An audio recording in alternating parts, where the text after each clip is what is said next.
What am I doing? That's not it. Ugh.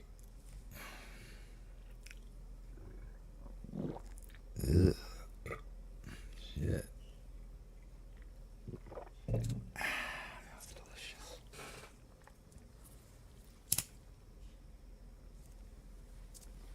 This is just a behind the scenes look at the makings of 420 TV, Freedom's Films here on Mountain High Time.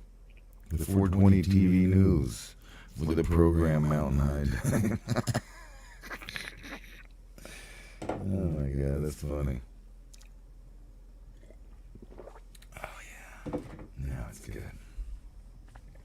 Let's see what everything looks like here. This is totally not what I had expected.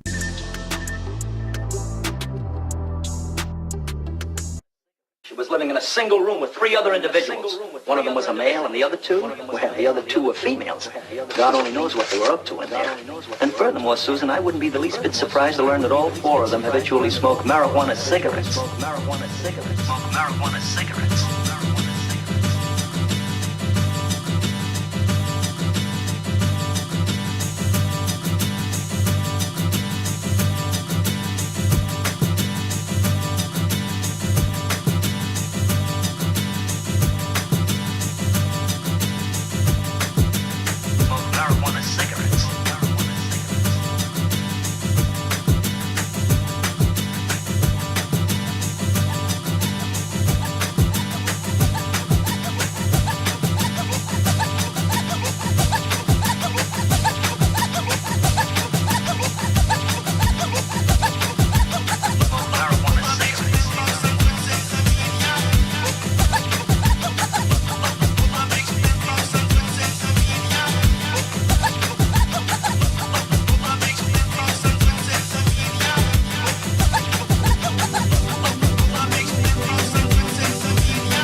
Welcome to 420 TV.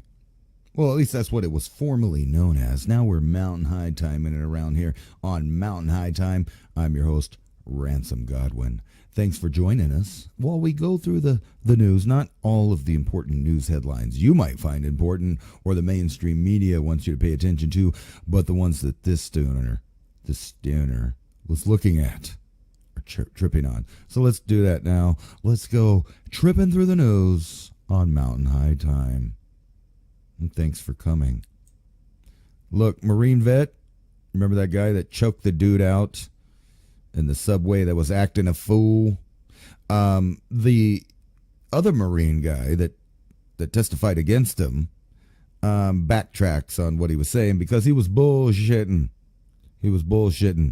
The Marine vet whose testimony suggested Daniel Penny, another Marine vet, misused potentially lethal chokehold, backtracks during examination, according to this report from Fox News, however you want to say it. On Thursday, a U.S. Marine Corps veteran testified in Manhattan court in the manslaughter trial of Daniel Penny, who is accused of killing the erratic fucktard homeless guy who was fucking around and found out, Jordan Neely.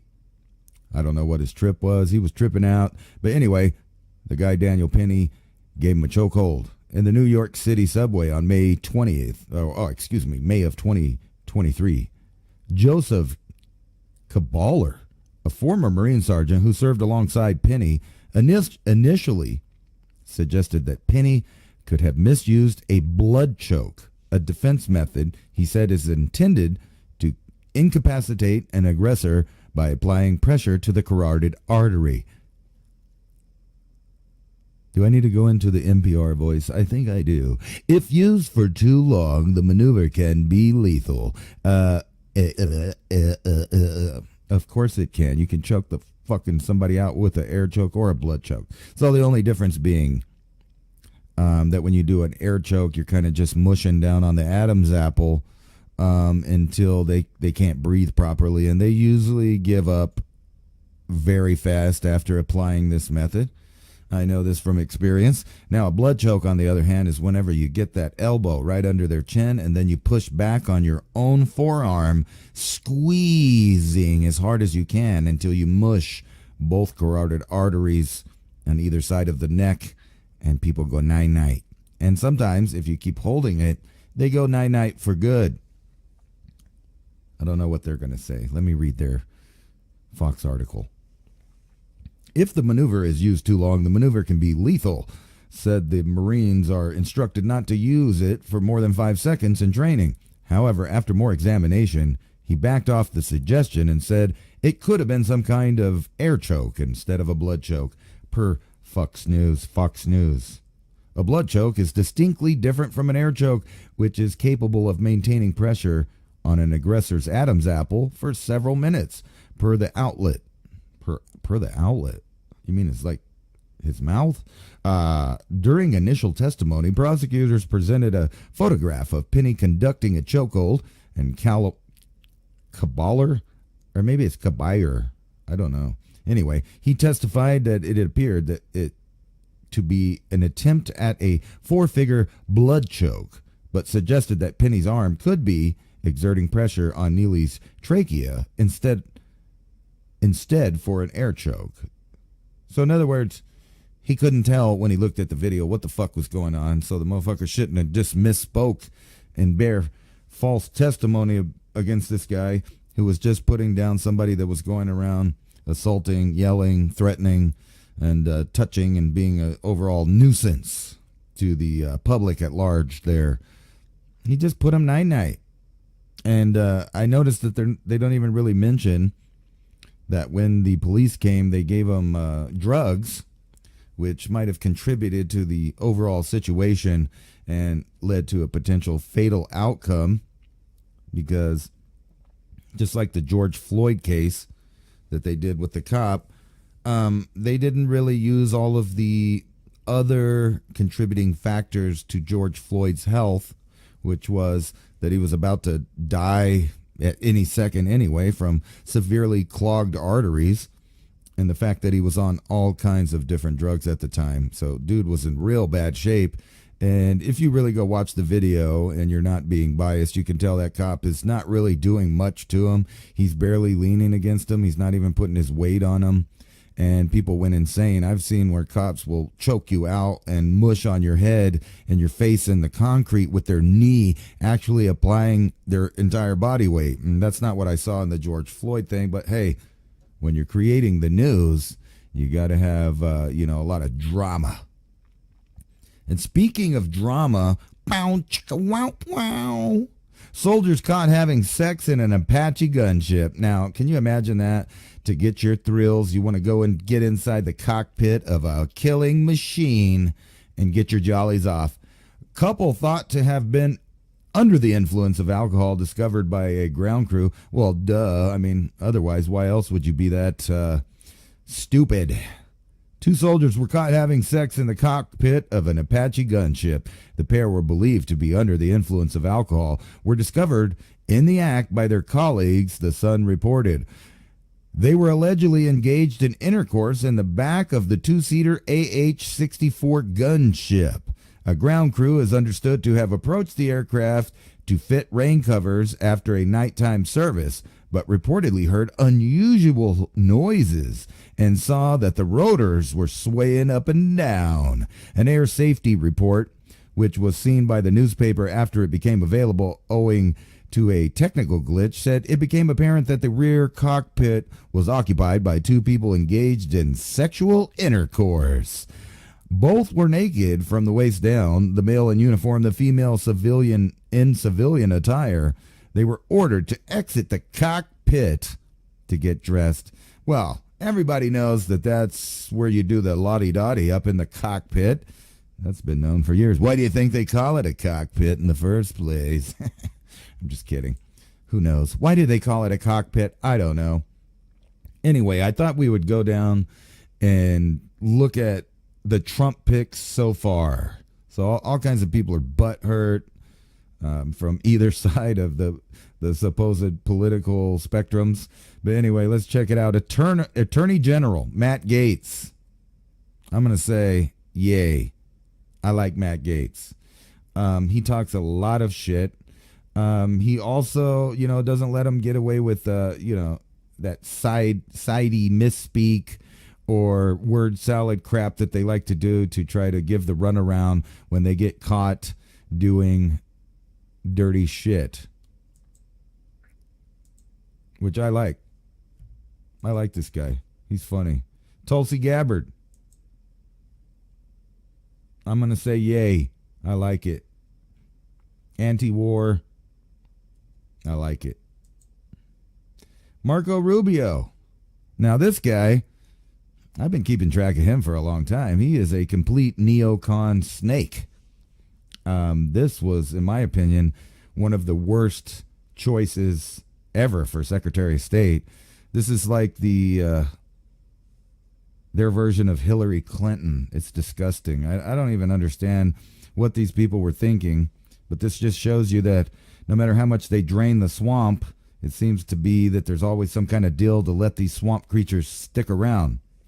John Ratcliffe. I forgot who that is. Let's look at who that is. Everybody knows Marco Smuvio. This guy.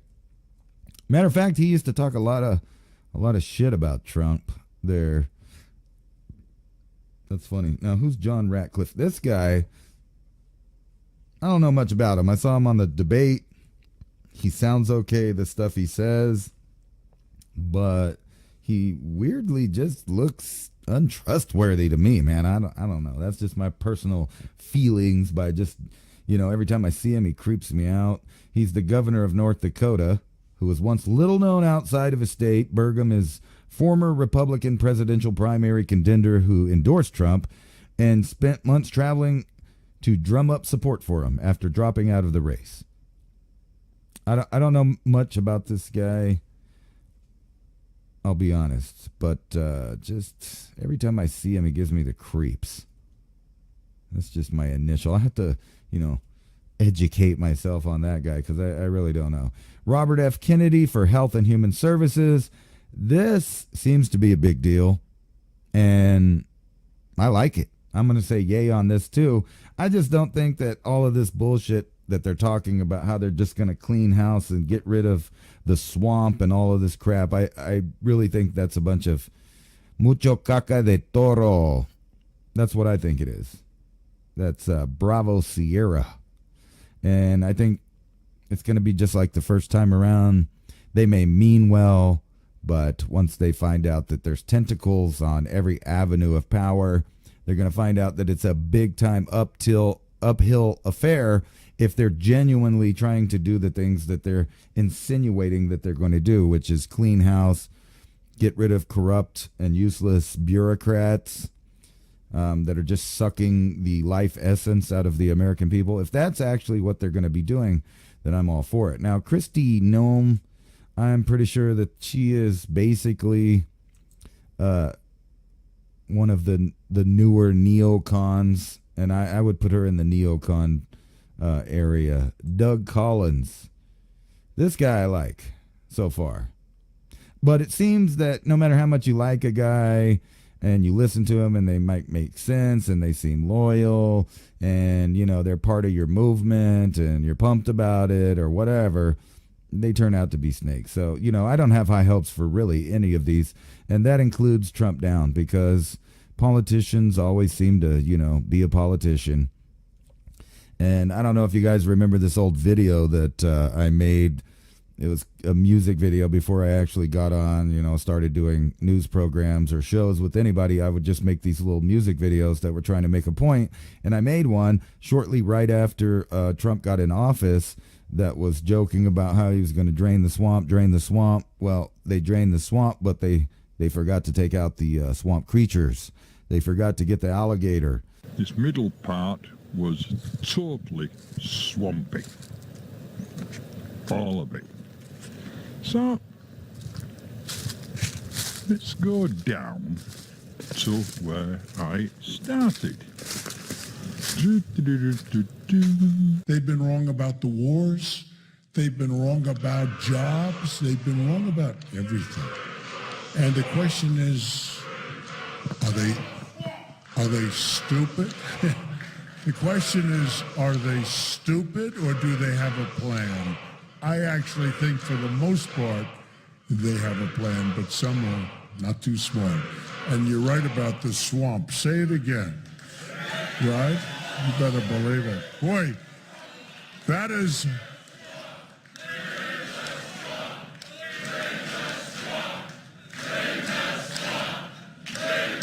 That is I said that about a week ago. And they didn't like it that much. Didn't sound that great. And the whole world picked it up. So it shows you what I know. It's crazy. Drain the swamp. We're going to drain the swamp of Washington. We're going to have fun doing it. We're all doing it together. It is funny.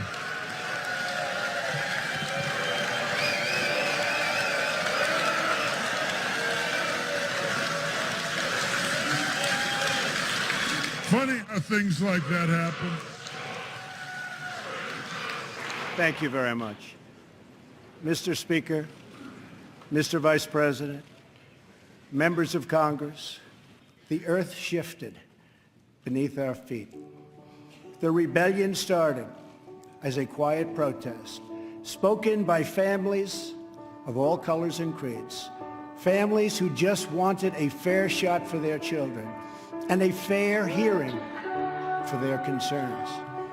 But then the quiet voices became a loud chorus as thousands of citizens now spoke out together from cities small and large all across our country. Finally, the chorus became an earthquake, and the people turned out by the tens of millions, and they were all united by one very simple but crucial demand. Drain the swamp, drain the swamp, drain the swamp, and finally the time has come. Make sure no one is left out. But it must be the plan they want, not the plan forced on them by our government. Action is not a choice, it is a necessity. Across state lines, and bring them down immediately.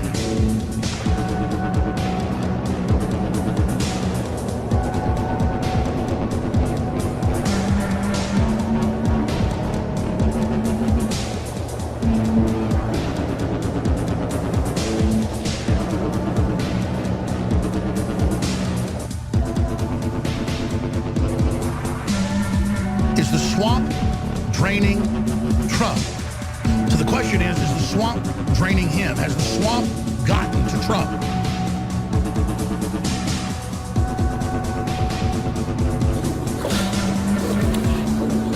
Well, yeah, he's having to wade into the swamp to actually drain it. He's having to go into a goblin's nest, you know. He's going to have a goblin guide to take him into Mordor. I don't care if he gets a little goblin blood on him or something, but I don't want to catch him in bed with a goblin. Remember that little rant I did that went viral, like 20 million views or something, just on YouTube alone? Ingratiating goblins in bed with a goblin.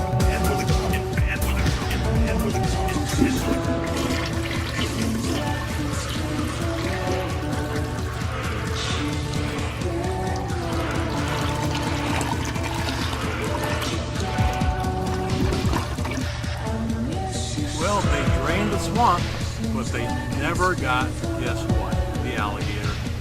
So, what does one do? There's the swamp. They sure drained it. All of the people, all the lock it up, we're going to drain the swamp crap turned out to kind of deflate in the 4 years. Now, a lot of people would say that that's because there were so many forces against the Trump administration, and he was somehow, naive to the fact that he wasn't part of the group, and they misdirected him and lied to him and undercut him and undermined him and all of this other stuff. So if that is a possibility, we'll see this time. Susie Wills or Wiles, I I don't know much about her. I think she is the same chick that has worked on the Trump campaign before. But again, if I'm not mistaken, she's kind of with the George Bush camp of Dick Cheney's and industrial complex, tycoons, if you want to call it that. And, I was always wondering, because I know after 9/11, they passed the National Defense Authorization Act, or maybe it was in one of the other Homeland Security bills, like the Patriot Act or something. But somewhere I remember that Dick Cheney was named as the head of everything if continuity of government was initiated, in which they did do that on 9/11. So I've been wondering since then, kind of, is in fact Dick Cheney still who runs the country? Like right now, when supposedly we're giving missiles over to Russia, if we're giving missiles over to Russia, is that like Dick Cheney's doing? Is he the one that's doing that? And I wonder about these guys. Like, so let's put this back on and then go through the rest of them. See, if they're really doing what they say and they're doing, oh, you can't even see that. That's whatever. Anyway, I think you guys know who Tom Hallman is. And this guy, he's about it. If they let him really in charge of the border, it will be sealed up. They will deport all criminal invader, illegal aliens out of the country. Or it could be just a big, scam. They might be choosing and picking kind of which side of political stuff gets taken care of. It's so messed up on YouTube when you don't want to totally say your thoughts on things because you may be put in a box and named a label, and then, that you're not really, and then you get banned and you get shadow banned, which I am already. And you guys don't realize how many videos I've made that never made it to your eyesight. And matter of fact, a lot of the videos that are on my list right now are only available in other countries because like some footage I used or a soundbite I used or something, they use it for an excuse to ban it in certain areas, which is silly. But anyway, back to Tom Holman, whatever his name is. This guy's for real. If he does what he wants to do, there will be a sealed border. There will be border security. There will be mass evictions, which, depending on your ideas, may be a good or a bad thing. But as far as so-called American democracy and, the whole voting system, it's a good thing because they were going to change the demographics. And that's why they opened the borders up to everybody and anybody to infiltrate, to try to make the United States exactly like Europe. That was the goal. It's the Cloward and Piven strategy of forcing so many people into an area that they now are a separate tribe, so to speak, than the original one. And that always causes destabilization and problems when cultures clash.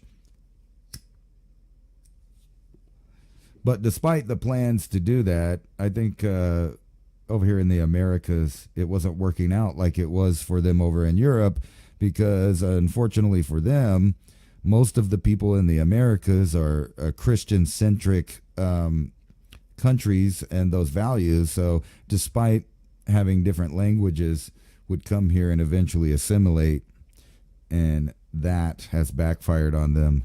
That's the whole reason that they didn't understand that people that immigrated here willingly and legally would vote against other people that just came across the border in massive amounts because they understand that it'll collapse the nation they just came to, and why institute rules and the type of living of the countries that they just came from. They tried to escape it. Of course, the legal citizens or ones that are going to be legal citizens that came in legally would vote against opening the border and allowing the country that they just got to, that they just came to for stability, would collapse under that system. So I don't know if this guy's going to really do what they say they're going to do or not. Because, like I said, it's hard to know until after the fact, because it's always hindsight is 2020. But I don't know. Some of these guys are definitely neocon snakes. We'll see how it rolls out. Mike Huckabee, give me a break. And a lot of these people in this list will do some things that are totally against the whole American first idea, which is to take care of this nation and this nation only first, until some of our social problems and our economic problems and our domestic issues are solved. And then we can start with a charity-based trade system where we can trade with other nations, kind of like the founding fathers intended in the first place. But so far, I don't know.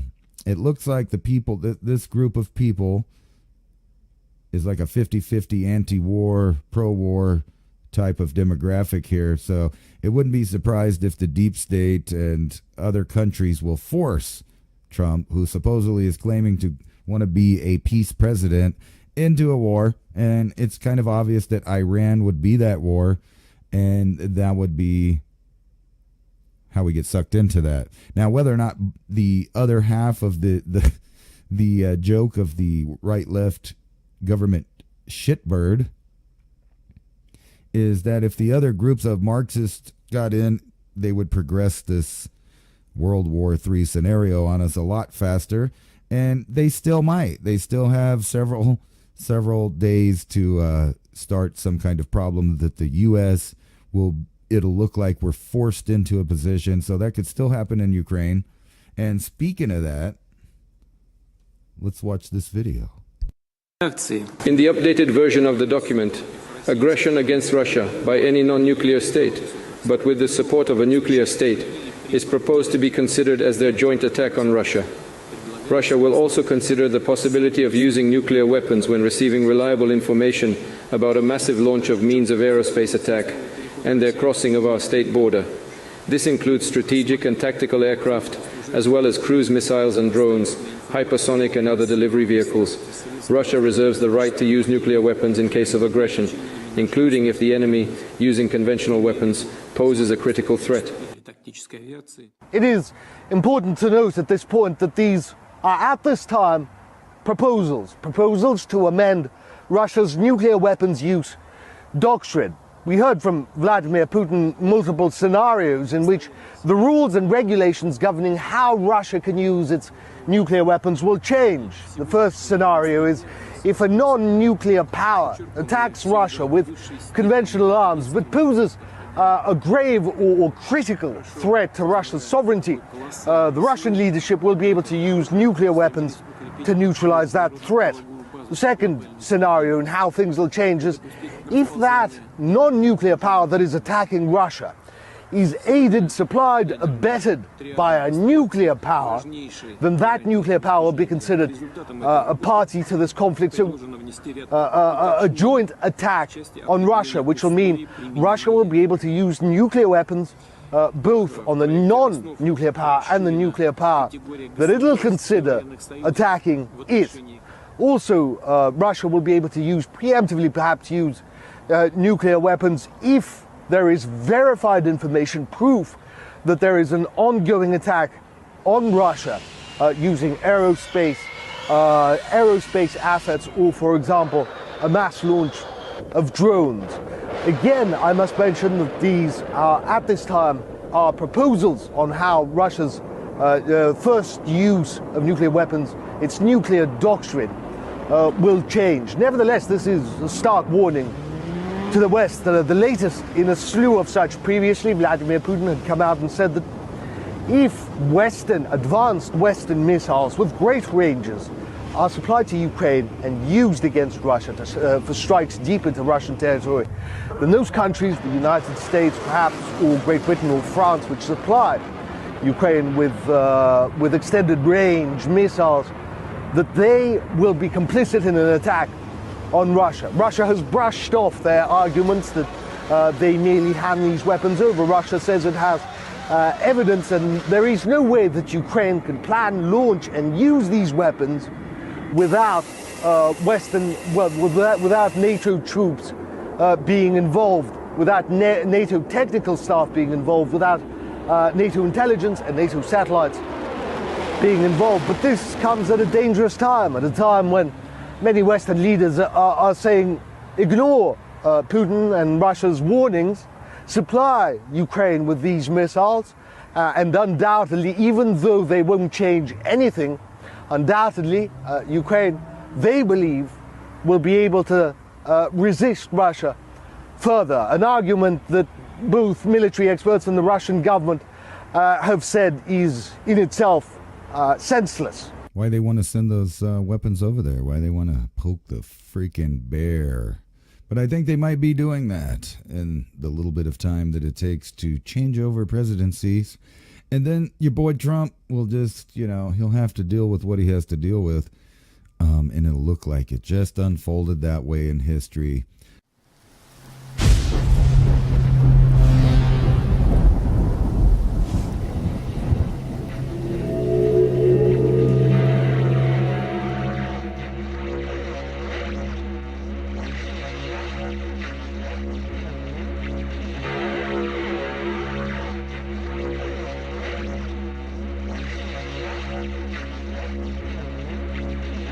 Choking on the ashes of a enemy.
Choking on the ashes of a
Plus, you have all of these weirdo deep snakes, the deep snake people that want to, get us in a bunch of shit and destabilize America and destroy it from within and from without. They haven't gone away just because this new administration is in there. And I wouldn't count on this administration having as much power as you think it does. And also, I mean, just look who the people who are getting filled up for jobs. It's like, so far, it's like a 50-50 of supposed legit, patriot type people in there. And then you got the other 50% like Rubio and the others that are just regular neocon, deep snake, swamp rats. They're more than happy to get us in war. They've been trying to completely go along with this narrative of the boogeyman of Russia to get us involved in a world war. For what other reason than to institute world government, or at least a world empire of control in the sphere of the human domain. So all these people that are wanting to put you on digital IDs and put a chip up your ass all the way up in there with a microphone and a GPS, they haven't gone away. Those people still have tremendous power and sway over not only the economy, the internet, which, by the way, I've been finding is slowly evaporating and being replaced with fact-checking articles that are not factual. Things that were long known as facts all of a sudden aren't. They're not, and they're replaced with, oh, well, that was a conspiracy theory.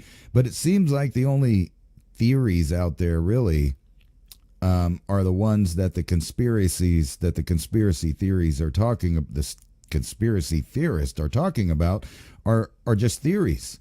So that is the biggest conspiracy theory out there, that the conspiracies out there are just theories, when they're not. They're actual conspiracies. And it's weird how they've kind of replaced the word conspiracy to mean conspiracy theory. And therefore, oh, you're into conspiracies. No, I'm not into conspiracies. It's obvious that there are conspiracies and that the theories are just the ones of us trying to figure out which of the conspiracies are legit. And over again, we find out there are indeed conspiracies, plottings, and plans against the American people, American sovereignty, American human rights. You can say that, but how about constitutionally unalienable rights? You ever notice that the left and even the right loves to call this a democracy instead of a constitutional republic? They love to call it civil liberties, human rights, but never constitutional unalienable rights, which includes freedom of speech, of course, but also one's right to defend oneself and one's property and nation as a whole. So are they going to be nation protectors, or are we going to further go into the neocon world of world domination through policing of the world? Because that's just, in my opinion, not our job. They're even acting like they're going to give Ron Paul a seat at the table when it comes to their little Doge. I forgot what it stands for, but anyway, supposedly firing and getting rid of the endless amounts of useless bureaucrats that just eat at the substance of civilization and the American people. And those are the same people that vote always for the candidates that seem to have an agenda to literally destroy America from the inside, with an influx of endless visitors illegally crossing and taking part in our economy and civilization. It's got to break sometime. And you see what's happened to Europe already.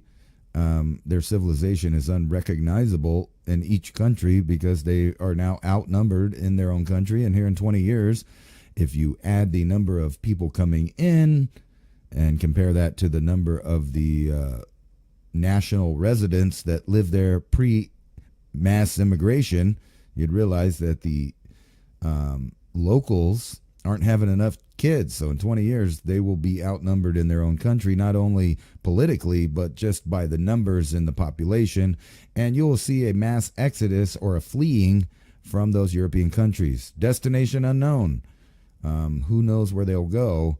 I suspect, once again, they will try to open up the United States for a massive immigration influx of the world again, but this time it'll be because, this, that, and the other thing. Meanwhile, on the border, things are getting crazy. And like I mentioned for years now, that I suspected that in the near future we would have a combat theater right here on the southern border, and it appears that that is going to be the case. And especially with the Trump administration in there, because they've made it clear, especially with Holman there, the guy that's going to be heading up as the new border czar, that we're going to take military action against Mexican drug cartels.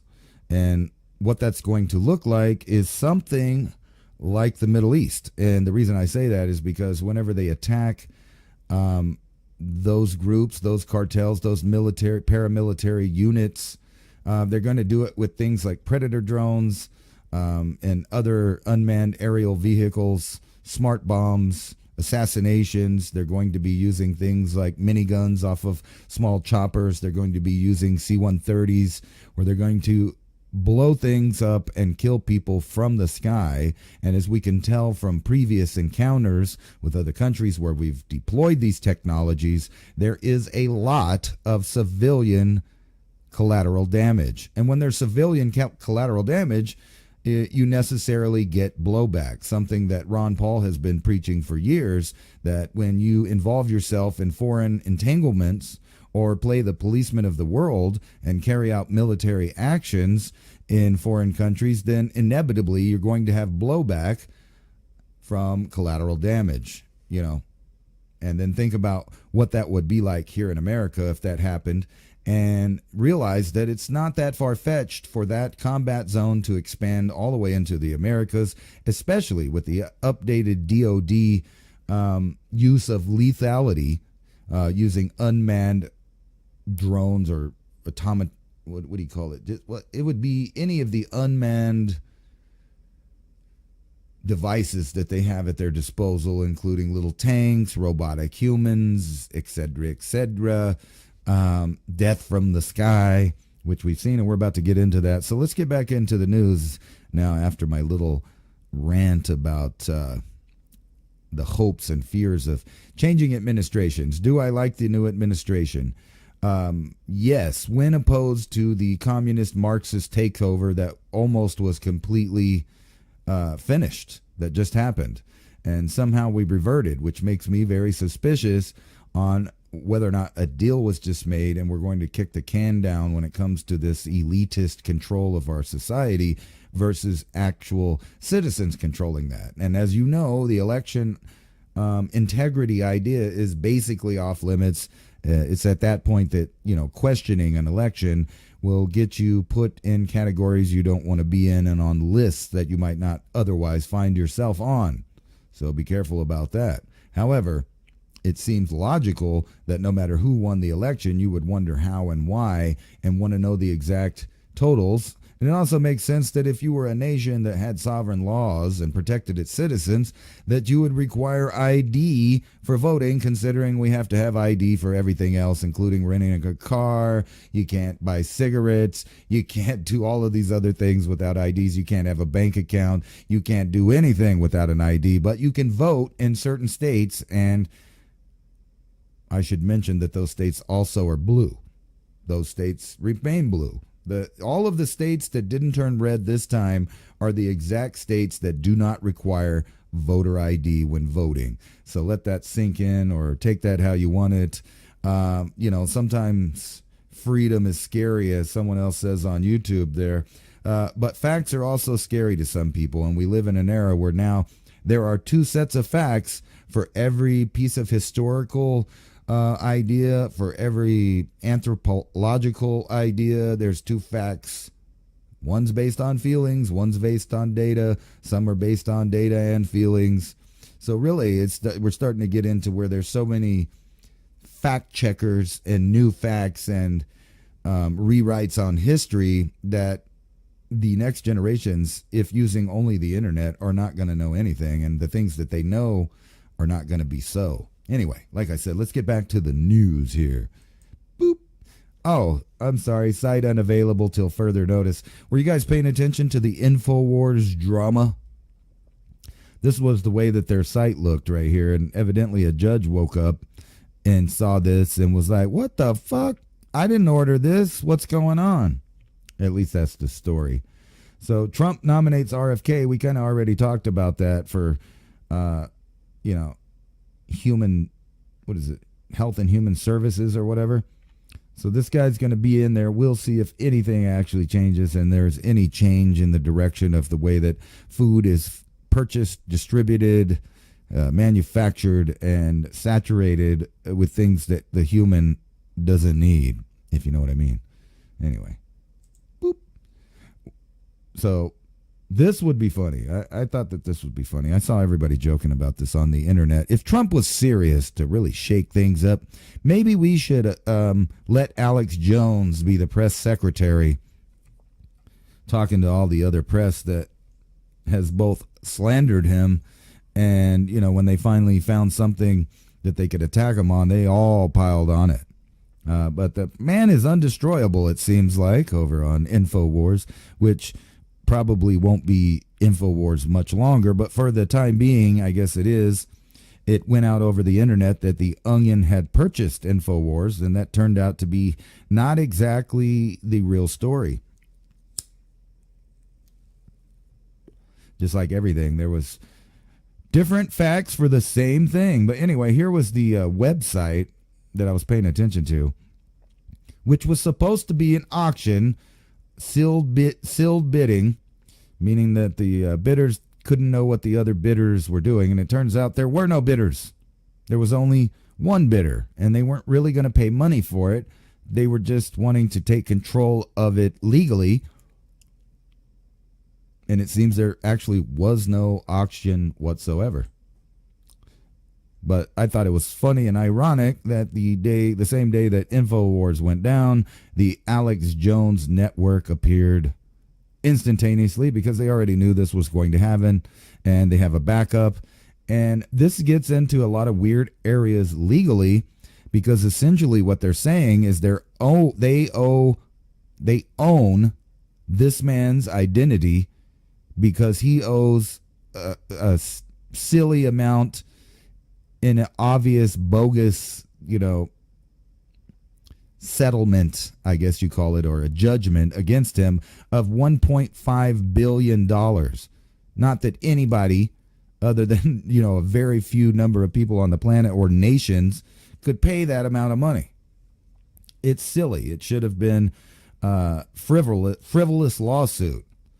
What they're saying is because he thought something wasn't real and had an opinion on it, that he owes this massive amount of money. Saying that someone lied or defamed them is quite opposite than saying that you saw an event happen over the television networks that are proven to be Operation Mockingbird lying manufacturing propaganda centers. I mean, come on, it's a television. It's a television. It's a television because they tell lies on it.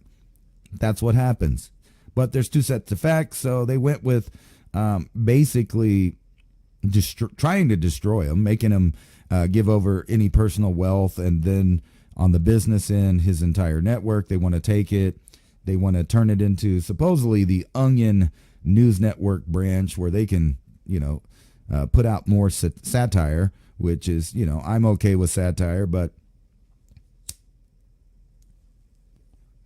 it's pretty obvious that satire is not the goal here. The goal is to associate Alex Jones with fake things, even though if you actually took the time and put your feelings or your judgments on what you think about the guy and go look through all the stories that he's had over the years, and you'd find out he's 95 or more % right than he is wrong, and also that the news agencies are quite a bit more wrong than they are right. But we know that they're propaganda networks. They're literal CIA Mockingbird propaganda networks. So supposedly, this is not the Onion. Alex Jones InfoWars bought by the Onion at bankruptcy auction. which later turned out not to be a thing.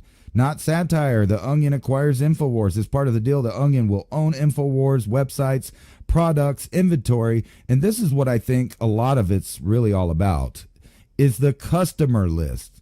Alex Jones has probably amassed millions and millions of customers on email lists and subscription lists and customer lists for the various products that they sell there, which means that these bozos would take control of that.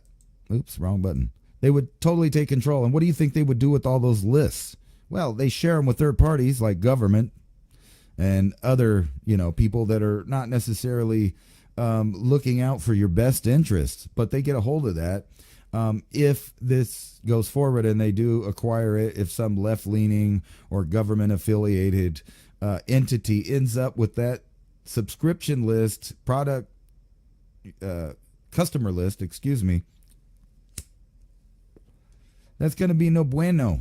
They're going to put you on list. You're going to be on list. You're going to constantly be harassed with your data being breached, basically in violation of the Constitution, because what they're doing is essentially saying that Alex Jones's identity is a purchasable item, and that is slavery.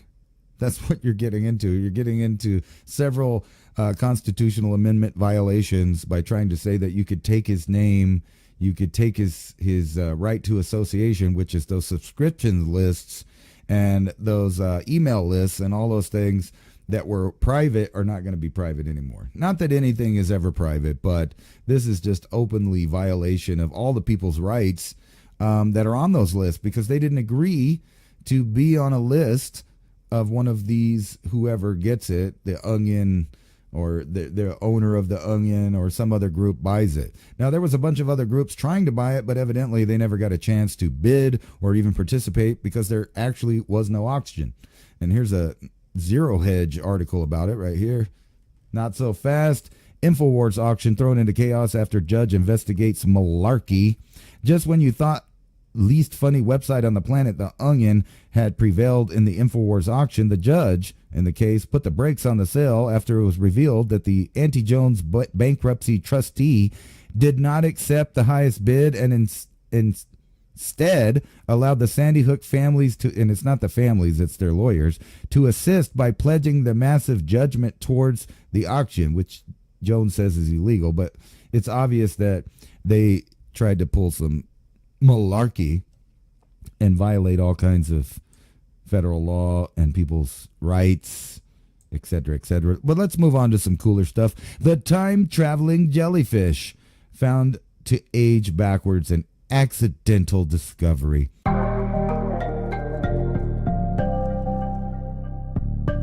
Now, the internet has been going nuts about this, and they're calling it the time-traveling jellyfish, but I think I've known for a really long time, I don't know when it was, about the immortality of certain jellyfish that can go back to an earlier state in their life, which would be really cool for humans to do.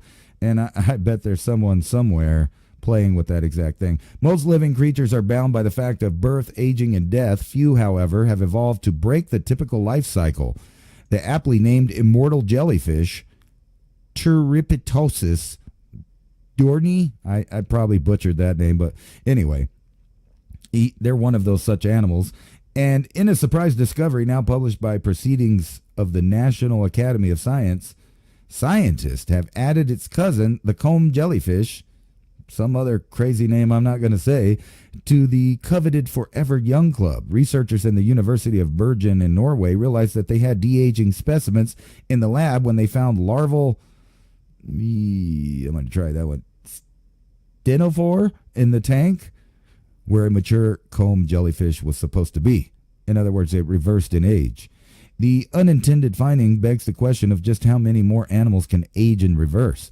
The work challenges our understanding of early animal development and body plans. What's really cool about this thing is, like, everybody got all excited because of recent headlines talking about the time-traveling jellyfish and didn't realize,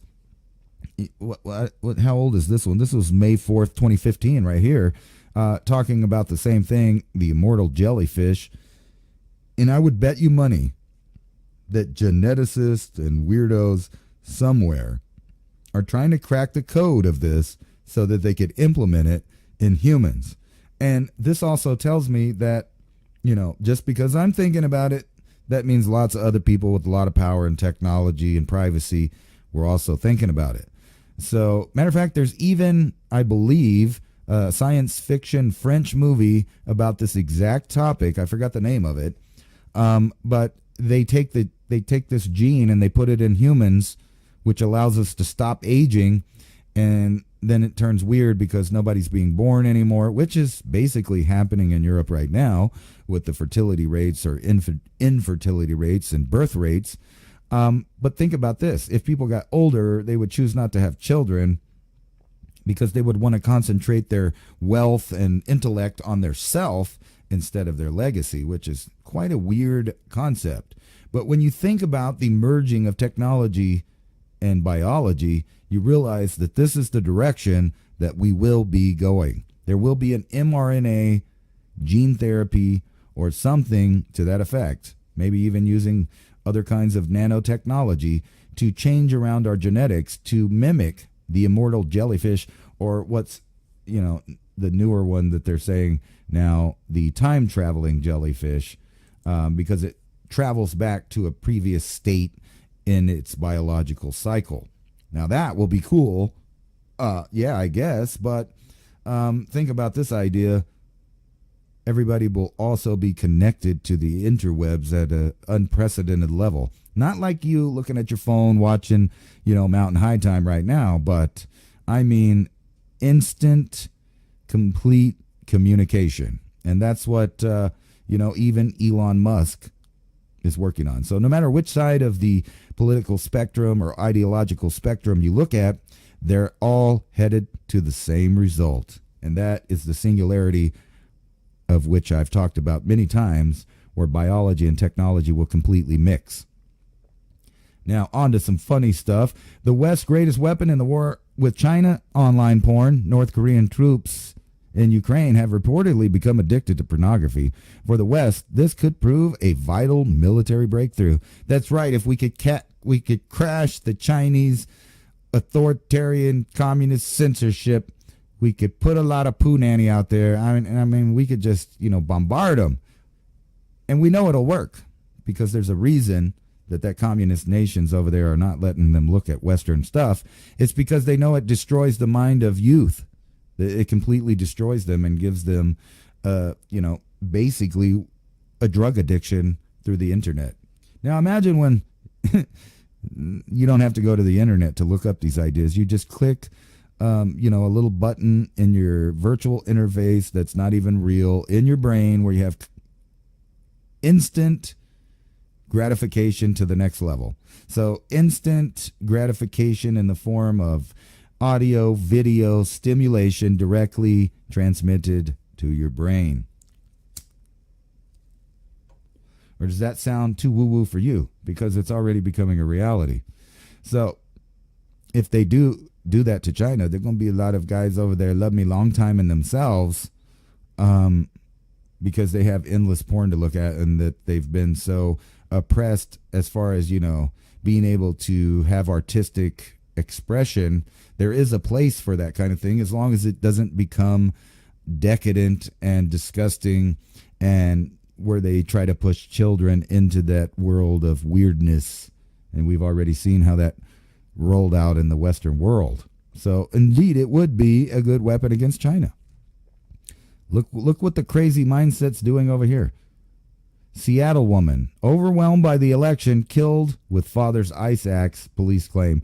Now, I kind of already poked fun at the crazy people that were saying that their constitutional and inalienable rights would be taken away, because they didn't actually say that. They were just, screaming, my rights, my rights, my rights, my rights. But when it really comes down to it, what are we really talking about when people think their rights are being taken away? The only rights, which are not rights, is the idea that you should kill your offspring, and that somehow is a right, when in reality, having the offspring is the real right. Being able to have children and pass down your DNA and have descendants and not be a evolutionary dead end is your real right, not the right to kill your offspring so that you can indulge in life now without the responsibilities of your actions. And I know there's those people, what about incest and rape? And we all know that's a super small percentage of the reason anyone ever gets that concept accomplished. That's just not the mainstream. It's used as birth control in women about 25 to 40 years old that have repeated incidences of infanticide. And somehow they've been duped into believing that that is their right instead of actually having those children and having a claim on the future through having their DNA passed on in a real legacy so that they don't end up as an evolutionary dead end and essentially existing for no real reason. Is that harsh? Anyway, that's the insanity of it. And now we're getting into a worldwide society where, we're coming up with more and more reasons to turn people off from birth to death. And it's looking like it's going to get crazier and crazier. And whenever I, stop hammering and looking at these articles, we'll get to that in a minute. Police woman overwhelmed by election killed father with an ice axe. And there's actually been several violent occurrences because people think crazy stuff. No one's actually taking that right away for you to kill your offspring. You can go to any number of states and still get it done. Matter of fact, in the state I live in, you can get it done all the way to the day before it's born, which really trips me out because if you go to the hospital and you look in the premature wing of the kids there's a bunch of kids in little glass buckets that came early that are the same age as some of the children that are being disappeared. And it's just kind of a sad thing. But anyway, go bags, passports, foreign assets. People are crazy and they're preparing to be the target of Trump's revenge, as if any of these people really were a target of anyone.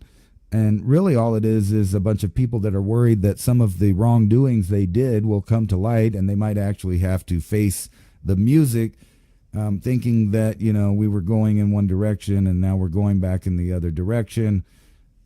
But I don't think there's going to be too many of those occurrences because government always protects government. That's what I've learned throughout my life. No matter who it is or what party or whatever, they always protect each other. Government protects government. That's the concept people don't get. Drop off in Democrat votes ignites conspiracy theories on the left and the right. Well, people are wondering where this big extra group of voters came from in 2020 that didn't happen in 2024. But what they don't know is there was trucks out there. They just realized that people were watching and there was too much attention on it and it wasn't going to go down the same way again. However, in certain places, it seems like they still tried it. And some interesting things I think are going to be uncovered soon. Just not soon enough for, certain things to happen. I hope I'm not talking too much in riddles. But anyway, the DOGE Department, the Department of Government Efficiency, the U.S. National Institute of Health spent $592,000 of your tax dollars to explore why why chimpanzees throw their feces. Why do they throw their feces at us? I don't know.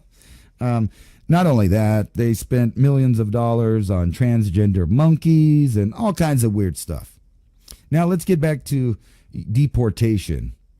Over the years, since Bill Clinton endorsed this idea, we have been ejecting U.S. military veterans that served our country over some really petty misdemeanors and things like that, while also allowing completely criminal invader illegal aliens to come up and commit crimes and stay and then commit crimes again and stay, but also receiving benefits. And this is why people are mad. But weirdly, those people that were probably the best immigrants to have ever got deported over dumb reasons. veterans unjustly deported. At least 94,000 veterans have been deported since the passage of the Illegal Immigration Reform and Immigrant Responsibility Act of 1996.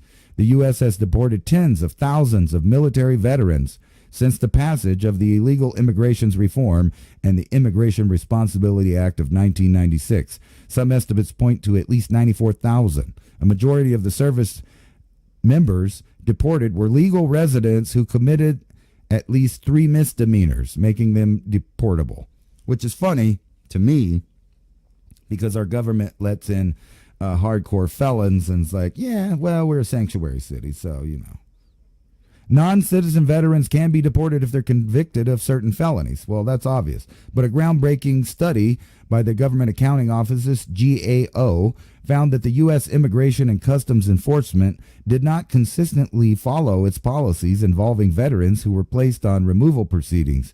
Those policies were put in place to ensure that immigration enforcement officials took additional steps to consider the military service of non-citizen veterans facing deportation. So, and, you know, people are all mad about this in New Mexico, and they're pushing it, and they're blaming it on Trump. And even though most of this all happened in the previous decades now, right here, the deportation of non-citizen veterans is unintended consequence of the Illegal Immigration Reform and Immigrant Responsibility Act signed by former President Bill Clinton in 1996. So that's messed up. They shouldn't be deported at all. They've paid their fee. They've paid their due. They've got in the club. There's no reason. Now, if they commit hardcore felonies, I don't really think that we should deport them either. You just throw them in the prison with all of the other people that are in there.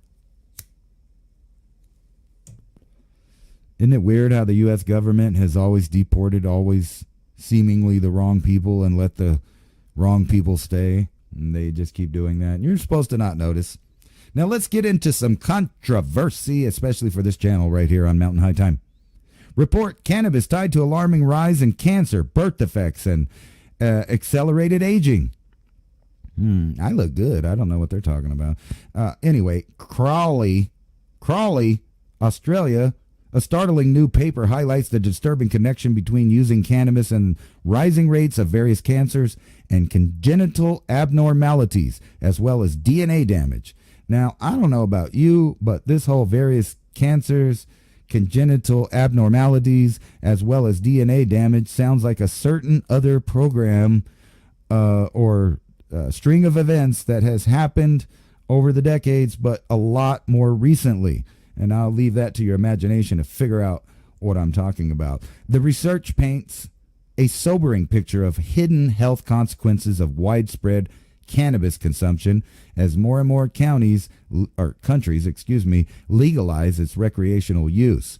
Researchers from the University of Western Australia found that cannabis exposure was associated with significant increase in cancers, particularly breast, pancreatic, liver, thyroid, and testicular.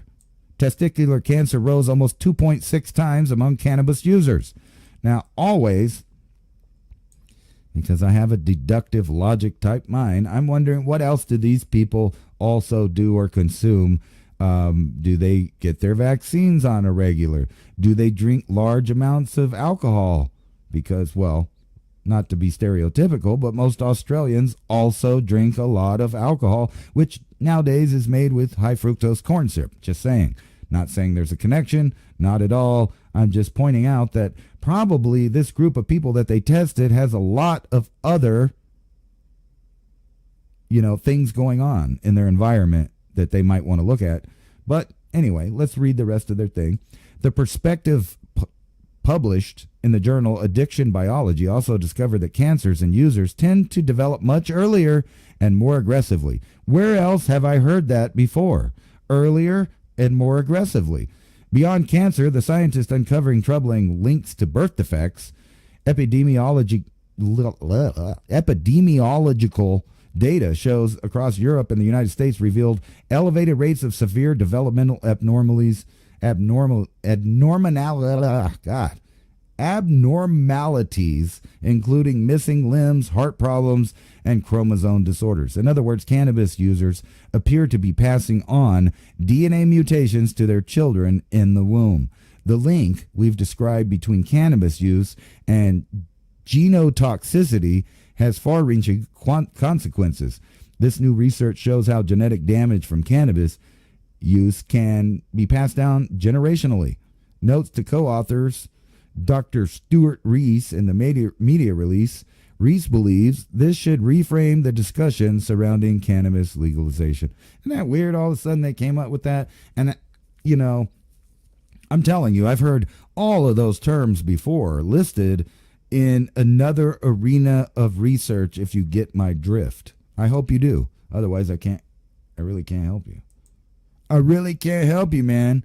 Scientists discover life in the most uninhabitable places on Earth. I'm not even going to bother reading this article because, you know, I knew that in kindergarten. So all of the coldest, freeziest places, all of the deepest, darkest, most pressure-filled places, all of the hottest, driest, waterless places, all of the hottest, hot water, moist places, every single place we look on this earth is covered and saturated in some form of life. So the question being, is that true for the universe? And I think we're going to find out that it probably is, with a few factors. What those factors are, I don't think they know yet. I think they know, but they don't know yet. But this comes as, you know, no surprise to anybody that pays attention to any kind of microbial science whatsoever, or the evolution of the idea, at least, of the evolution of how we came to be on this planet. With the idea that we had a universal common ancestor, you know, that was back in the past, a Luca or whatever it is, the last, you know, ancestor we share with all of the other crap on the planet. Supposedly there is one of those things out there. Now, the question is if they do find life on another planet, will it be the same type of life we have on Earth? In other words, will it have the same genetic origin or the same gene setup as what we find here on Earth? Or will it be of another origin? I don't know, but it seems like they're pushing really fast for you to get used to the idea that there are extraterrestrials. And not only are there extraterrestrials, but extraterrestrial forms of microbes. Ain't that going to be great? Well, you know, we had an outbreak because of this or that or the other thing. You can see how that could roll out.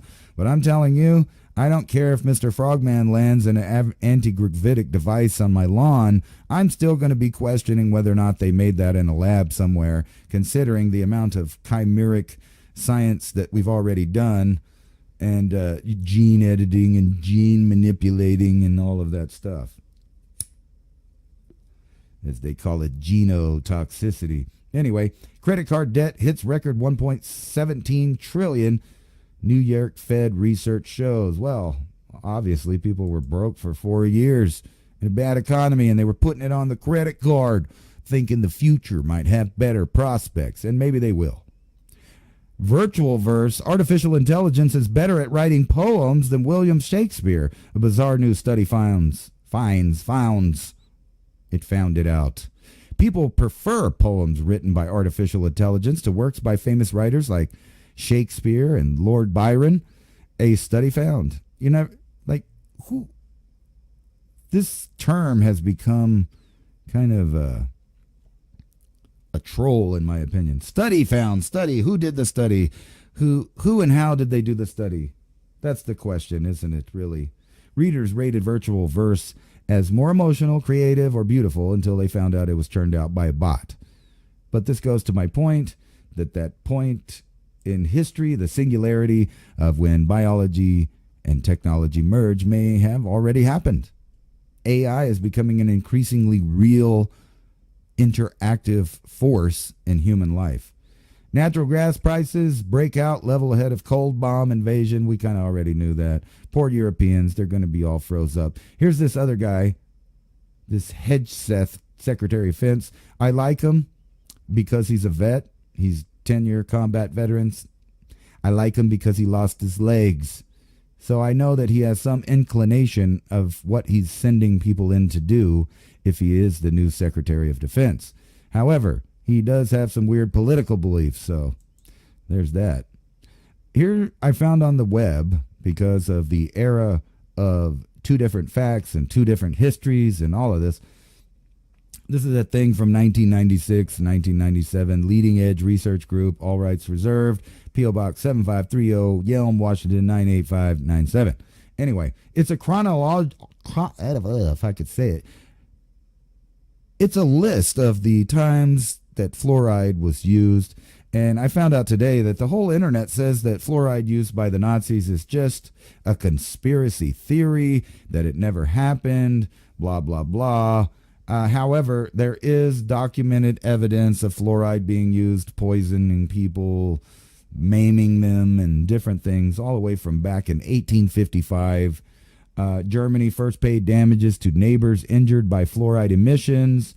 In 1893, smelters in Friedberg, Germany, paid out 80,000 marks in damages for fluorine contamination injuries and 644,000 marks for permanent relief. In 1900, the existence of smelting industry in Germany and Great Britain threatened by successful lawsuits for fluorine damage and by burdensome laws and regulations. But it goes on and on. Now, I'll put this in the chat, this PDF, or at least the link to where I got it from. But it goes on and on all the way until, like, I think 1944. Now, the new history or facts on the internet says that fluoride was never used. They couldn't even manufacture it back in World War II, despite it being used and stuff. But whatever. You research yourself. Don't believe me. Don't believe them. Do it yourself. An Indian family froze to death crossing the Canada-U.S. border in a perilous trip becoming more common. Well, I think that people might want to look into thermal and other kind of clothing, like some Gore-Tex to keep the moisture and the cold air out, and have some good layers under there, and the right boots, and this won't be a problem. This won't be a problem, and this won't be sad. This will never happen to me. I'm just saying. U.S. health officials report the first case of new form of Mpox, because they don't want to call it monkeypox anymore, in a traveler. All right. Look, they look like little donuts that got squished. Like, ew. Anyway. Oh, my God. They don't want to tell you that this comes from almost only one group of people, one demographic. But just like any other thing, it'll eventually spread out. I just think it seems like they really wanted to do it faster than it is. Xi, whatever his name is, seizes a role as global defender of free trade against Trump. He's just mad because we're not going to be buying all that intellectual property theft at rock bottom dollars, while the American counterpart or the Western counterpart doesn't get paid for their invention or their copyrighted material or intellectual property. And a lot of people don't understand that. They don't understand tariffs. Tariffs are designed to make foreign goods cost more so that they can't undercut American-made workers and products. And it closes niches that will open up for American workers. Hey, I can make that. I can make it that cheap. Then they sell it. Then you buy American. American gets paid. They make it in America. That's the whole idea. I don't even understand why people were being silly about this. I guess it's because they buy into the fake reality of things. The sad, silly spectacle of Jake Paul and Mike Tyson, which seemed to me to be a kind of a rigged fight in the way that I don't think Jake Paul was trying to hammer Mike Tyson, because, for one, he was probably afraid that old man would knock him the F out if he got too close and allowed him to actually punch him. But he knew that he was faster and that Mike Tyson's legs were gone and that he's 58 years old and ain't as fast and can't take, hits as well as he might have when he was young, just because of the nature of aging and brain injury. However, he did get out there and last 8 rounds at 2 minutes each for a 58-year-old man is impressive. If you've ever been in a fight, you know that after it goes past about 15 to 30 seconds, normal people are tired and they're done. And most fights are over within 15 seconds, especially if one or more of them knows how to actually fight and pushes the right buttons.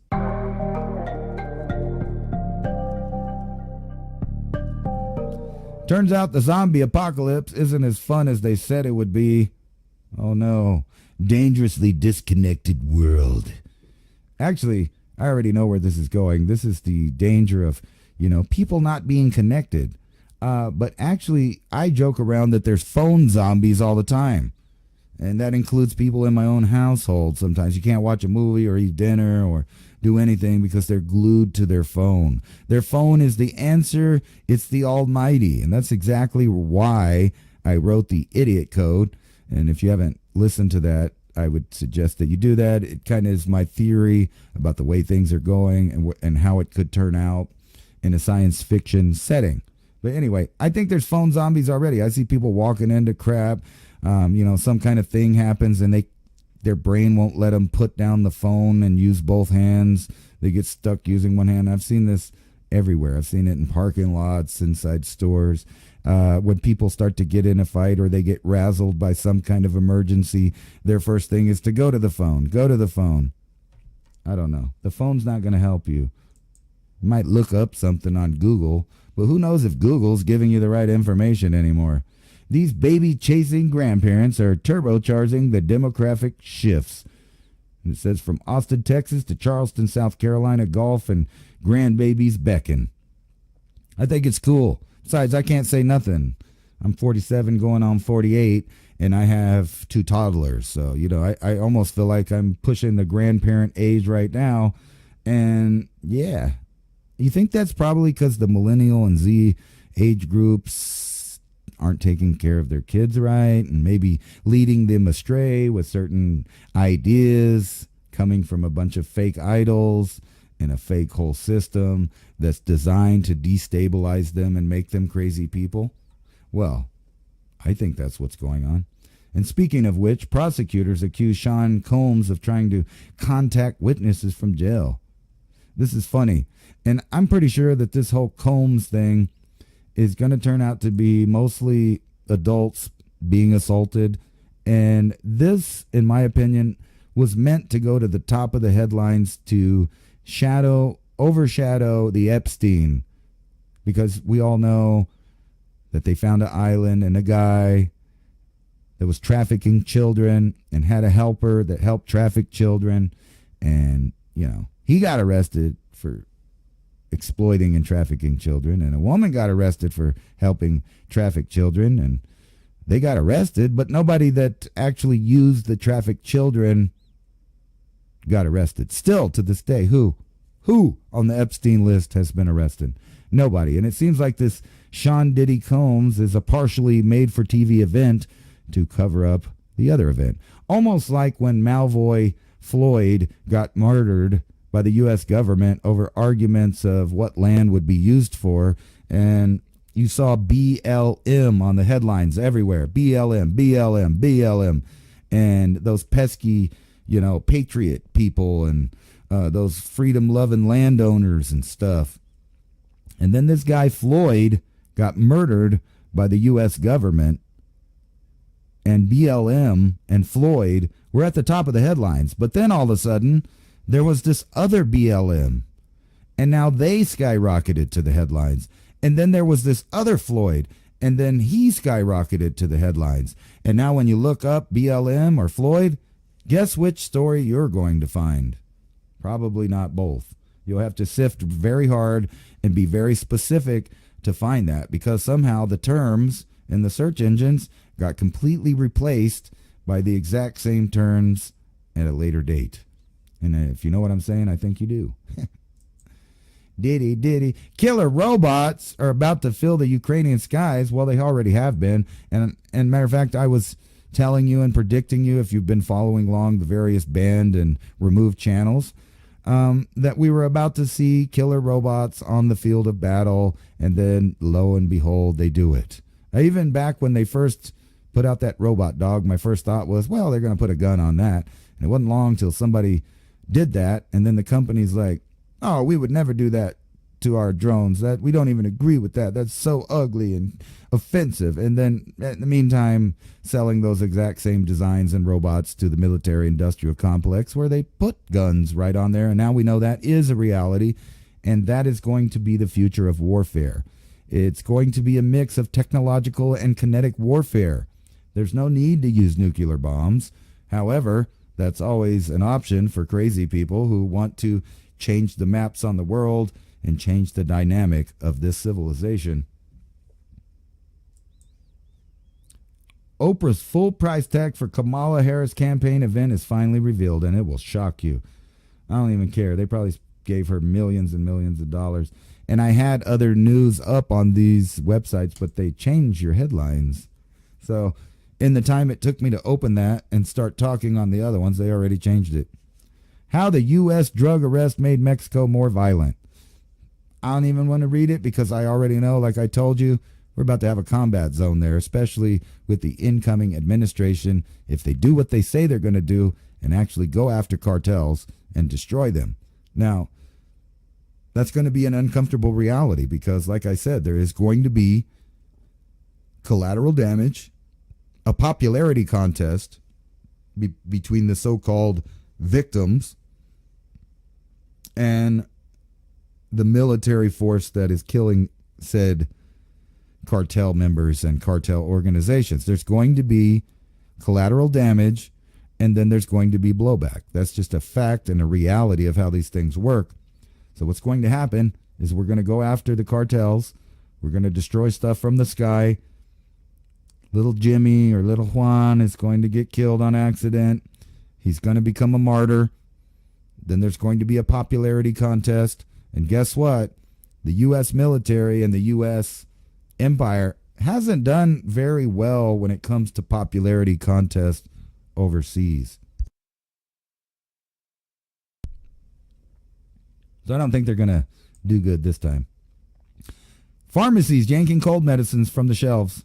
So what are the options now? You know what? I think it seems like they do this every time everybody's about to get sick. So I'd be on the lookout for that. Anyway, feeling stuffy? Are you ready to search for NyQuil, Benadryl, Sudafed, or PE? Not so fast. The Food and Drug Administration has proposed ending the use of oral, whatever, however you say that, pseudoephedrine. I think that's not pseudoephedrine. That's the other one. Pseudoephedrine is the good one that actually works. But it's weird. The few medications out there like Benadryl and all these other things that we know actually work and are, for the most part, non-toxic. Maybe you shouldn't use them over time or too much of it, but for the most part, they could be life-saving even, especially in the case of Benadryl or things that like Sudafed or even Mucinex. Those things do work. Yeah, they're not that healthy, but you're trying to do something that's immediate, that's causing health emergency. It could potentially be a health emergency. And those three medications are life-saving medications. So it's weird that they would want to regulate the good ones and not so much on all of the other forms of toxin available in the food and medicine. Just weird. I don't know. Just my opinion. Judge pauses on the onion takeover. We covered that. It actually wasn't an auction, so there's going to be an auction, but there wasn't one yet. So all kinds of fake news. Liberal elite at UN climate conference call for a meat tax. Well, we already knew that. They want to make your meat more expensive. But that's all right, because Arby's has the meats, according to them. Look at this. We're going to be spending a lot more on natural gas because they're going to be selling it to everybody that's going to be freezing their nuts off this winter. Well, and next winter. Rare Bees nuke I don't know what this is. Rare Bees? Is that some kind of stupid millennial talk? Whatever. Nuke. Mark Zuckerberg plans a atomic-powered AI data center. So that's just silly. I was talking about that the other night, and it's just funny because they need massive amounts of water to build these AI centers. And what are they doing there? Well, they're just building and building and building and building on the prison bars that's going to keep you completely tracked and traced in the future. And it doesn't matter which party or which, who gets in. They're going to do it. The corporations already do it. The governments do it. Everybody's spying. It's not that they're spying on you in real time. It's that they have the ability to. So no, maybe your phone's not actually sending those pictures to somebody. It just sends it to an AI that could be interpreted by someone else as, a reason to look more or listen more. And you sign user agreements for televisions and products that allow them to listen to you, track you, and it's happening everywhere. There's a whole infrared and microwave world out there, keeping tabs on a complete three-dimensional space, which is the human domain. And although there's probably not a human looking at it, spying on you, watching you, scrunch in the closet, they could potentially use the devices around you at any time to actually do that. So it's not a reality. It's just that, are you important enough for someone to watch you scrunch? Scrunch. Let's move on from scrunching. World's most consumed vegetable oil hits 2-year high. That's right. Food, oils, everything's going up. Taiwan receives its first batch of World War III arms. I'm just kidding. Of HIMARS. HIMARS? I don't even know how they're pronouncing that. HIMARS. Rocket systems from the U.S. So we're about to become one of the world's biggest war manufacturers again. Not like we ever stopped being, but we're going to be pumping out those profits soon. Biden lifts ban on U.S. defense firms in Ukraine, and we talked about that before. And Russia has now responded, saying that if anybody launches long-range missiles into their territory, even if they're just proxying for a nuclear power, that they might respond with nuclear weapons. Let's hope that's not the case. Space Force will test and launch their ICBM Minuteman III shortly after the election. A lot of people didn't even notice that. But while everybody was freaking out about who is going to be the next president of the United States, the military-industrial complex and Space Force was testing one of their new ICBM Minuteman III intercontinental ballistic missiles, which I believe this one has a MIRV inside of it. If you don't know what the MIRV is, it's basically where one warhead becomes a bunch of warheads. And so like one bomb could potentially take out an entire mega city like New York, Chicago, Detroit, Miami, Washington, D.C., Los Angeles, San Francisco, San Diego, Phoenix, on and on and on. They could take it out with one, or they could just make everybody in a world of hurt by, dropping like 10 to 15 individuals, warheads off that fly to different locations along a coast or an area, completely destroying everything in its path, at least in that small area. And if you ever want to see the kind of spectrum of nuclear bombs, there's a couple of good videos on YouTube that demonstrate the size potential of each and every nuke in the arsenal, at least what's public knowledge. I never understood why people thought, well, I know all about the nukes. You don't know about what they don't tell you about. Stop pretending you do. I hate the people that are out there acting like they know everything because they got pieces of literature and material put out by the government who doesn't tell the truth all the time and then takes that and runs with that as absolute, actual fact. When indeed we've been lied to, manipulated by government over and over and over again. So when someone gets something or gets in the know-how and then they get a little, stick up their ass that they know everything about everything, and then they act like things are a certain way and couldn't be another way. I try not to think like that because I realize the fact is we know little about each and every topic, and the only things that we do know are provided through this internet of things or study, and sometimes those have been misleading at best and flat out untruths at other times from everything, almost every topic. So beware of the experts. Compare them to all the experts, I guess. And be careful when you hear consensus. Consensus among who? Amongst people on a particular side of an argument only. So we're also, stuck in a world with this, like I said, two facts for everything, depending on which side of the spectrum the experts are on. It depends on what data they show you to back up their theory, the conspiracy theories. Anyway, when we eat meat and dairy, this is a conspiracy theory, knowing that the word conspiracy comes from the word,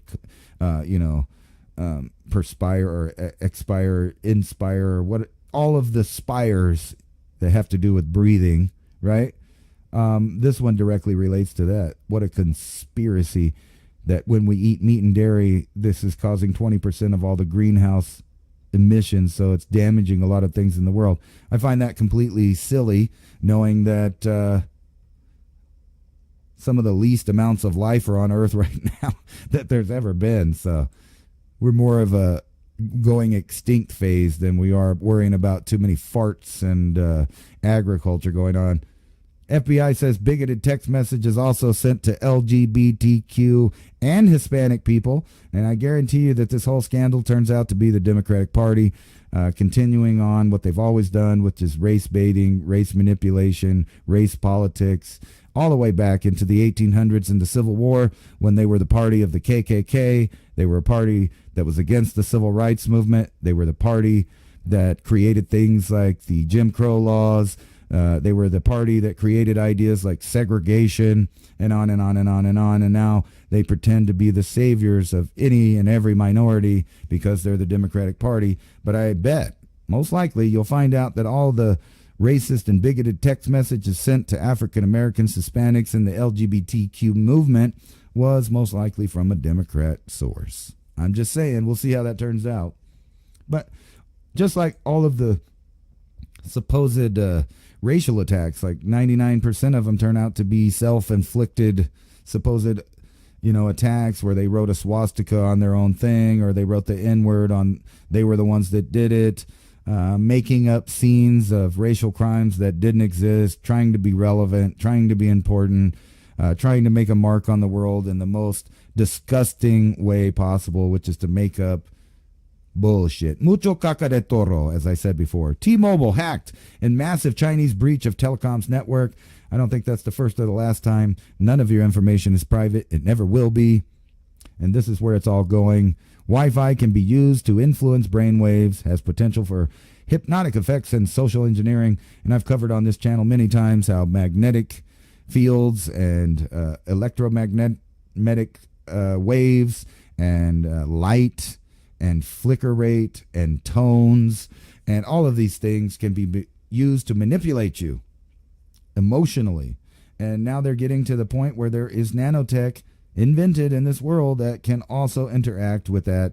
And that's a real thing. So we have machines that can see the picture of the ideas that you're thinking of in your mind. There's machines that can write out the words that you're thinking. There's machines that know how you feel. There's machines that can check the physiological changes that's happening. There's machines that can detect pheromones, hormones, and other things. There are machines that can look all the way through your body and look at your internal parts. There are machines that keep track of your gait, how you walk. There are machines that keep track of the dimensions of your body and the spaces between the parts in your bones and the spaces between the parts of the features of your face and other things, the length of your arms, the length of your legs, the size of your head. All of these things can be measured, and there are machines and algorithms and AI working to use all of that information to get a complete and total idea of what's going on in the human domain. And people just don't understand that we're fast approaching this time period where what you thought was sci-fi is not sci-fi. On with the news here. These people freaking out about this guy's tattoo. It turns out it's just a Jewish cross. It's not a Nazi symbol like they thought it was. New study, microplastics affecting the weather. Now that's a conspiracy we're going to have to get into another time. Like, I want to trip on that. Is microplastics affecting the weather, or is that just another one of the complete conspiracy theories that are out there? It's fall. Get out there and check out the autumn colors. But it seems more like winter. I think it's about to snow where I'm at. Firearm suppressor demand explodes at historic rate. I'm not even going to read that article. Just let that sink in on what the potential that might mean for the reality you're living in. A powerful AI breakthrough is about to transform the world. The technology driving ChatGPT is capable of so much more. What's coming next will make talking bots look like mere distractions. Something I've said myself. An AI revolution is about to spread way beyond chatbots, from new plastic-eating bacteria and new cancer cures to autonomous helper robots and killer bots and self-driving cars and generative AI technology that gained prominence as the engineers of ChatGPT is poised to change our lives in ways that make talking bots look more like mere distractions. Kind of repeating the headline there. But I'm kind of already the pioneer of telling you where that's going to go. People talk a lot about the chance of extraterrestrial life interacting with us. The governments look like they're just, it's just around the corner where they say, there's extraterrestrials, but, they'll probably say they're too far and they're too far away to interact with or whatever. Just the idea will change civilization by itself. But in my concept, they're already creating what could be considered extraterrestrials in cyberspace. Cyberspace is where it's happening. Programmable, printable, modified DNA and RNA. The new human will be grown, not raised, in ecto-life-like fashion. You will start in a pod and you will end in a pod. This will be the beginning of the singularity of when biology and technology merge. This extraterrestrial is AI, and the genetically designed, created hominid that it will create. This will replace humans. This is the future of mankind. This will be done first with the use of mRNA nanobot technology. If you've heard of the hydrogel platform, that's what I'm talking about. That is the future of biology and technology right now. Basically, alien life is being created in cyberspace. There are AIs that now are creating strands of DNA, or at least trying, writing DNA. They can play with DNA in cyberspace. And it's looking like the future generations are going to start in a pod and end in a pod, if you know what I mean. Anyway, check out Civilization Cycle. Buy me a coffee. I get half the proceeds from that. So if you support that, you support me. But if you want to just support me for this channel, you can PayPal me in the link in the description box below. And that's all I got for Mountain High Time right now. So I will edit this and put in some other stuff. And thank you for watching Mountain High Time. And I'll see you later when I got more stoner stuff to talk about. It's just hard to fit in a schedule with little toddlers running around and having a spouse that has their own job and own schedule. So hopefully, I think the only time really I'm going to get to do this is in the morning. So I'm going to try to start doing a morning show that's daily, and then this Saturday show that I didn't do yesterday, probably on Saturday, but if I'm lazy, on Sunday. So peace out, mofos, YOLO.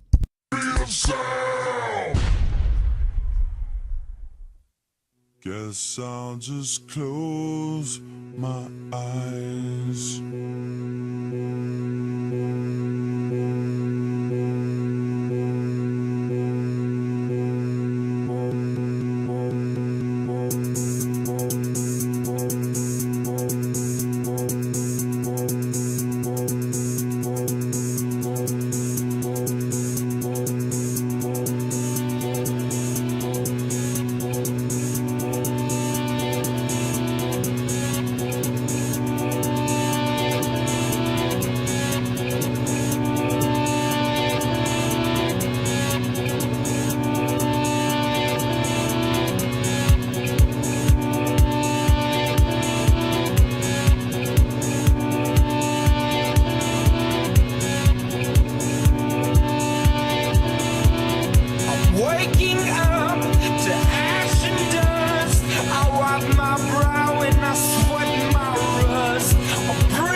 Guess I'll just close my eyes. Are you trying to tell me you're gay or something? Gay, straight, retarded. Why do we have to put labels on everything? Because we do alright, or else no one's going to know what the fuck's going on. Aha! Aha! What do you know from funny, you bastard?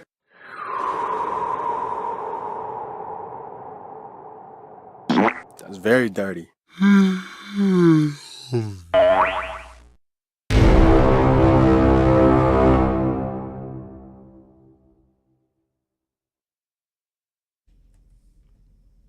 All right, welcome to Mountain High Time, where we look through the news, or at least, here, let me fix this shit.